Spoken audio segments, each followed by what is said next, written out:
반갑습니다. 김경화 세무사 겸 노무사입니다. 네. 이렇게 근 석 달 동안 일요일마다 대단하십니다. 자, 어느덧 그런 열정이 식어버린 것 같아요. 지금 생각하면. 자, 일단 제 소개를 그냥 간단하게 해드리면, 전 99년에 세무사는 36회로 그렇게 합격을 했고요. 업무하다가 강의를 계속 했었어요. 강의를. 그러다가 수강생들이 굉장히 어느 순간부터 노동법을 여쭤보시더라고요. 그래서 그냥 근로기준법 좀 끄적끄적 보고 그러는 와중에 노무사를 목표로 노동법을 한번 공부해보고 싶다라는 그냥 그런 막연한 생각에 꼭 노무사 자격증보다는 최소한 노무사랑 대화할 수 있을 정도의 그 정도의 이제 노동법 어떤 실력을 좀 갖추고 싶다라는 그 욕심에 그냥 노무사 목표로 공부해보자 라고 했던 게 운 좋게 그냥 2012년에 노무사 합격했고, 지금 노무사 업무 한 지는 이제 벌써 10년이 흘러가더라고요. 예. 근데 의외로 어떻게 보면 좀 시기를 잘 탄 것 같아요. 제가 노무사 합격할 시즌쯤에, 그때 세무사, 노무사 다 가지고 계신 분이 지금은 아마 한 12분 되는 걸로 알고 있어요. 근데 제가 합격할 당시만 해도 한 6분? 제가 6번째였거든요. 근데 그때부터 본격적으로 정말 우리 거래처의 노무 이슈가 굉장히 이제 좀 밝혀지고 있는 그런 상황에서 조금 기장거래처들, 흔히 우리 중소기업이잖아요, 그죠? 그런 중소기업의 기장거래처들한테 좀 도움이 될 수 있는 그런 부분이었고요. 그리고 사실 가끔 농담으로 그런 얘기들 많이 하세요. 뭐 자격증 2개니까 더블로 보는 거냐. 근데 그런 건 절대 아니고요. 노무사 업무가 부가가치가 굉장히 낮습니다. 부가가치가 굉장히 낮다라는 얘기는 변호사들은 차라리 수임료를 뭐 500만 원, 1000만 원 이렇게 받죠. 저희는 그렇게 못 받거든요. 근데 변호사도 직접 본인들이 다 소장 쓰고 다 해야 되지 않습니까? 저희도 마찬가지예요. 저희가 다 이렇게 직접 직원들 손 안 대고 저희가 직접 다 업무를 서류 하나라도 다 작성을 해야 되다 보니까 참 부가가치가 낮더라고요. 그런 면에서는. 그래서 그런 단점도 있지만 사실 장점으로 뽑는다 그러면 저 입장에선 딴 게 아니고 한꺼번에 해소가 돼요. 누구한테 물어봐서, 그러니까 노무사한테 물어봐서 뭔가를 이게 이렇게 풀리는구나 이게 아니라 어떤 경영 종합 컨설팅을 할 때 회계팀과 인사팀에서 원하는 그 컨설팅이 다 같이 이루어진다는 점에서는 사실 장점으로 꼽힐 수는 있어요. 그런 부분들이. 그래서 지금 아마 여기 지금 수업에 참여하고 계신 분들도 이렇게 세무 컨설팅을 하시다 보면은 노무적인 이슈가 발생을 해요. 제가 딱 단적인 하나 예를 들면, 의외로 그 세무 컨설팅 받고 나중에 노동법 위반에 걸린 케이스들이 많습니다. 그래서 그 건으로 오시더라고요. 그런 건으로. 그래서 보통 컨설팅을 하실 때 어차피 저희는 세무사니까 세무 컨설팅 위주로 하셔야 되잖아요. 그죠? 그런데 혹시라도 이게 어떤 노동법 위반에 걸리는지 안 걸리는지는 확인을 해보셔야 됩니다 라고 언지라도 주셔야 되는데, 그런 부분 없이 진행하시는 게 당연해요. 왜 그러냐, 이쪽 영역을 전혀 모르니까. 아시겠죠? 그래서 어떤 일이 있냐면, 여러분들 아마 가업상속 많이들 하실 겁니다. 가업상속 그거 하시면서, 우리 가업상속 컨설팅 하면서 제일 문제가 뭐냐면 나중에 고용 유지 시켜주는 거, 그거 너무너무 어렵잖아요. 솔직히 그거 유지하기 힘듭니다. 그러면 지금 어떤 식으로 실무에서는 편법으로 약간 지금 진행이 되고 있냐면, A 회사가 가업상속이다 그러면 B 회사를 하나 만들어요. B회사를 만들어서 상속이 이루어지기 전에 이미 고용을 다 뺍니다. 그쪽으로. 그러니까 기존에 100명, A회사가 100명의 직원이 있었는데 B회사를 하나 더 만들어서 자회사죠. 한마디로. B회사를 만들어서 인원을 다 빼놔요. 일단 완전 별도의 회사인 것처럼. 그런 식으로 빼서 A회사 50명, B회사 50명 해가지고 이제 어떤 A회사가 B회사한테 업무 용역, 즉 우리 흔히 도급이라고 얘기를 하죠. 그죠?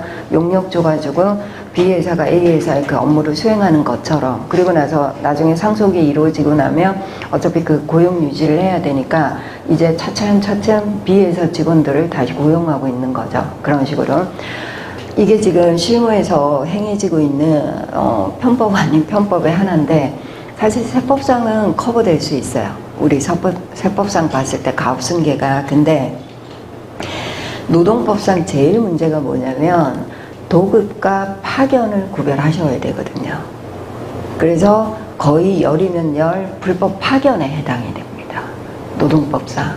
그래서 제가 저희 거래처에도 그런 식으로 하고 있어요. 그래서 이게 세법상은 가업상속을 그런 식으로 충족시킬 수는 있겠으나 나중에 혹시라도 노동법상 이게 문제가 될 때는 도급으로 보기보다는 파견으로 볼 수가 있다. 그래서 일단은 불법 파견에 해당이 된다. 그래서 노동법상 아주 이슈가 될 수 있다는 점 감안하고 진행하시라. 이렇게 말씀을 드렸거든요. 그러니까 그런 식으로 우리 이제 절세를 하기 위한 이제 온갖 것들 막 생각하시거든요. 이제 그런 와중에 항상 어떤 그 경영이라는 게 그렇잖아요. 어떤 세무적인 그 부분만 있는 게 아니라 더더군다나 우리 어떤 근로자들하고 관계된 이런 건들은 여러분들이 보셨을 때 노동법에 항상 어떤 이슈가 있을 수 있다라는 거, 그거를 좀 감안하고 진행하셔야 될 것 같더라고요. 그래서 이번 4시간 지금 제가 강좌 테마를 받고 조금 깜짝 놀랐어요. 이 테마는 사실 제가 지금 누굴 대상으로 강의가 이루어져야 되냐면 수습 노무사님들이에요. 이 테마 자체가. 그 얘기는 기본적인 노동법은 다 안다라는 전제 하에 진행이 돼야 됩니다. 무슨 얘기인지 아시겠죠? 근데 지금 이 수강 들으시는 세무사님들 입장에서는 근로기준법상 근로자의 정의도 구별을 못하고 계실 겁니다.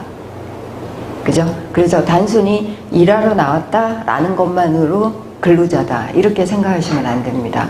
그래서 우리 노동법에서 좀 다른 관점으로 접근하는 것들이 굉장히 많아요.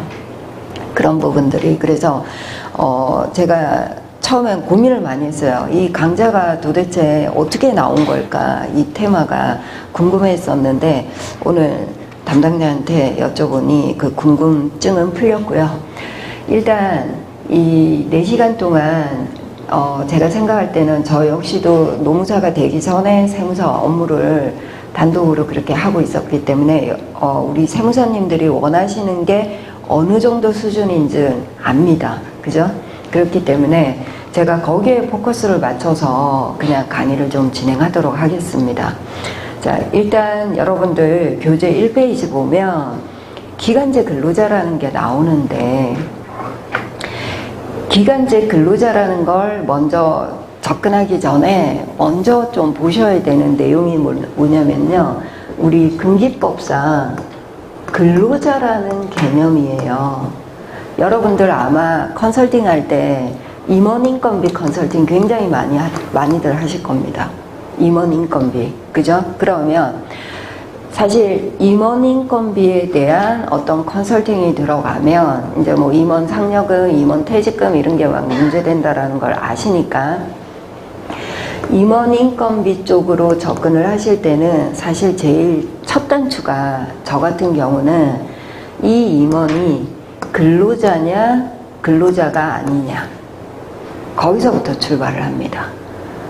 그냥 세무사님들은 대부분 다 임원이죠 이러고 이제 임원이니까 이제 임원에 대한 뭐 이런 식으로 쭉쭉 나간단 말이에요. 임원 상여금이라든지 임원 퇴직금이라든지 이런 식으로. 근데 저 같은 경우는 이 임원이 실질적으로 근기법상 바라봤을 때, 우리 근로기준법상 바라봤을 때 근로자냐 아니냐부터 출발을 하시는 게 맞습니다. 그런데 사실 우리 노동법에서 전문가들 사이에서도 의견이 나뉘는 어떤 그런 개념들이 있어요. 그만큼 개념 정의가 보는 시각에 따라서 달라진다라는 얘기죠. 어떻게 보면 그런 영역들이 몇 개 있어요. 그 중에 하나가 근기법상 근로자입니다. 그래서 늘 어정쩡한 사람은 법원 가서 판사의 근기법상 근로자가 맞냐 안 맞냐를 판결받기를 원하는 거예요. 그러니까 소송을 가서 결국은 받는 거예요. 그 정도로. 왜? 그만큼 개념이 보는 관점에 따라서 달라져요. 정말. 그래서 만약 지금부터 그 세무사님들이 그 임원 인건비에 대한 어떤 컨설팅을 한다 그러면 그 자문사에다가 뭐라고 얘기를 해야 되냐면 이 임원이 근기법상 근로자에 해당이 될지 말지를 정확하게 노무사한테 판정받아 와라. 거기서부터 출발을 하셔야 됩니다.